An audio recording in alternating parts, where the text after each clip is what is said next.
The first question that people usually ask me is, why did you leave teaching? And I really hate this question for a couple of reasons. First of all, people usually aren't asking to hear my answer in totality with nuance. They really just want to hear something simple, a one-word answer that affirms what their assumptions are. A lack of support and resources, low pay, the kids. And I always take a little offense on behalf of the kids because any teacher knows that the kids are the best part of the job. I also hate this question because since there's not time for the totality of my answer, I usually can't express to people how important education was generationally in my family and how this was more than just a job for me. My grandpa was a World War II vet who benefited from the GI Bill. The GI Bill is World War II era legislation to help reintegrate service people when they return from war and help them get jobs and training to get jobs back at home. So with that, he was able to access a free college education. And with that, he was able to build the life of his dreams. And he always told his kids to make sure that they bought a house that they could afford in the best school district possible. My mom was a public school teacher for 32 years.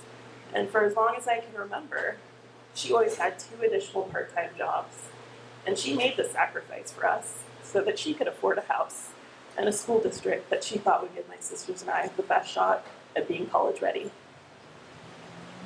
When I was a young kid, I was really shy. I was a quiet observer. And that doesn't make me super popular with my peers, but that makes me really popular with my teachers.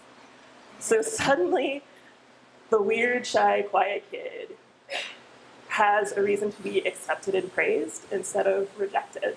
So school became a really safe place for me. And in some ways, that's a little ironic.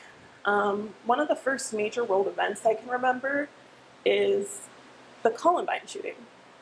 But I was a really young kid when that happened, and I didn't know where Colorado was. I should have, but I didn't. And it just seemed so far removed from me. And I had real life threats, a couple miles down the street from me, and my school kept me safe from those. So it didn't bother me much. At 18, I went to college, and I majored in education. And college was really cool and did something I didn't expect. At college, education became less of a neoliberal, internalized capitalist means to an end to get a good job, to have options. And it became a tool of liberation for me. At college, I learned about my place in the world. I learned my identity. I learned how to think critically. The shy, quiet kid became an assertive baby organizer that took back the night and became a peer health educator. And I was so excited about education, I went and got a tattoo of an apple on my body. Mom did not like that. I thought she would. So I was really excited to get out into the real world and create a classroom where my students can experience the same personal growth that I got to experience. And so when I was 22, I got my first teaching job. It was at a small rural district. I was teaching high school in a self-contained multiple disabilities classroom. And the first couple years of my career really aligned with the vision that I had in college. And at 22, I was often mistaken for a student, and I was full of energy, even though I had 5 preps to do every single day. And I was just scraping by, but made it work. One of the things that school, college, prepares you for when you're a teacher is knowing all the moral injury you're going to face. Because despite whatever an individual teacher knows, there are real world problems outside of school. There's hunger. There's financial instability. There's housing instability. And it's really hard to learn with all that instability out there. And so those first couple years, I saw a lot of that. And it was distressing, but I did the best I could. And I kind of moonlit as an untrained social worker in a lot of ways. When I was 28, I entered what would become my last year of teaching. And while I can't point to like a single event or single reason why I left education, I can start to identify when the scales started to tip in one direction of leaving and they never tipped back. My last year of teaching, I was again in a different rural school district. I was teaching high school as a resource room teacher, and I didn't have my own classroom, so I moved and I floated throughout the day. And I remember a particular staff meeting. It was a follow-up to an ALICE training we had, and an ALICE training is training for active shooter training, yeah, if there's an active shooter in the building. And I'm not proud of this, but while I was sitting in the staff meeting, I was just thinking to myself, like, this is so not a big deal. This is just like another time suck. Like this, I don't know. We spent like hours on this already. Why are we spending any more time? And my principal introduced special guests. The special guests were local law enforcement. And so a local law enforcement officer came up to the front, and he robotically yet confidently, in the way that law enforcement does, explained that they were there to further our training. And they were going to continue our training because they bought a variety of firearms with them. And they were going to go to different parts of the building and shoot blanks with those firearms. So the purpose of this is twofold. One, so that we would be able to identify the sounds of a gunshot coming from different places in the building, and two, be able to assess roughly where that gunshot is coming from so that we could decide whether we need to barricade ourselves in the classroom or try to make a run for it with our classes. And like I said, it was a rural school district, so some teachers were not fazed by this. They grew up around guns. They knew how to use guns.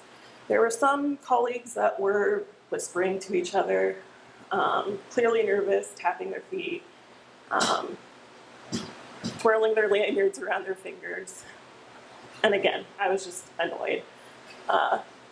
So we were dismissed back to our classrooms.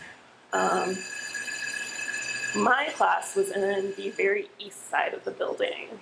And then they started in the gymnasium, which is on the very west side of the building. And I just thought, I have so many grades to do. I'm going to get this work done.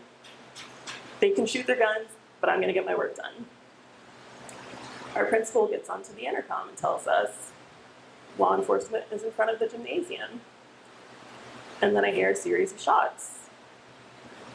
And in my periphery, since I share a room, I can see my colleague startle in her seat. I was startled too. Despite the attitude I held just a few moments earlier, I was scared. My principal came on the intercom again, announced that they were in front of the library. The shots got a little louder. And I didn't grow up around guns. I've never heard one before. This is the first time I've ever heard a gun. And television did not prepare me for how loud guns are. Principal gets on the intercom again. Now they're in front of the cafeteria. The gunshots get slightly louder. And I think I'm starting to smell something. And it's really hard to tell what the smell is. I've never smelled it before. It smells like it's burning and a little suffocating, but I'm honestly not sure if that smell is real or if I'm just panicking because this is so loud and so scary. Principal gets on the intercom again. They're in front of the staff restroom. This is the last stop before they're going to get closer and closer to my classroom. And the panic that I was feeling was quickly replaced by anger and discouragement because I'm like a ballet flat wearing, cardigan coordinating to my scarf, ID on my lanyard wearing teacher. You know, I don't wear my ID Velcro to my chest because I'm not law enforcement, I'm not a soldier, like I'm a professional nerd, I'm a teacher. I should not be going through this right now. And so then my principal gets on the intercom one last time and announces that that law enforcement is on the most east side of the building. And this is it. This is what I'm gonna hear if there's an active shooter outside of my classroom. And all I can think about is how preventable this all feels. This shouldn't be cutting edge training. We should be doing weird stuff with smart boards. And then the last shots go off. The smell is stronger, the air feels more suffocating, and I have tears in my eyes.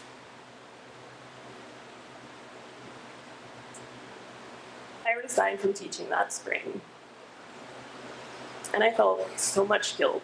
I felt so much shame. Guilt because so many older veteran teachers put so much work and effort into me to make sure I was the excellent teacher that I was for my 6 years. And shame that I wasn't strong enough to carry out my mission. The following year, the Parkland shooting occurred. There were 17 deaths, 17 wounded. I watched in horror as students are crying and mourning, parents are crying and mourning, teachers crying and mourning all over every news network. I'm horrified, but I'm also so impressed by these young people who mobilized so quickly to take a stand against gun violence in their schools. They don't want to go to school and see gun violence. I turned to the social medias, and there's a tweet from my then state representative insinuating that 18-year-olds who are permitted to conceal carry should be allowed to bring their guns to school.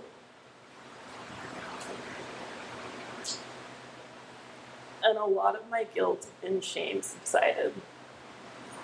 He served multiple terms as a state representative, and he's currently occupying the office of state senate. I cannot take the safety and well-being of my students more seriously than this clown that makes laws to protect us.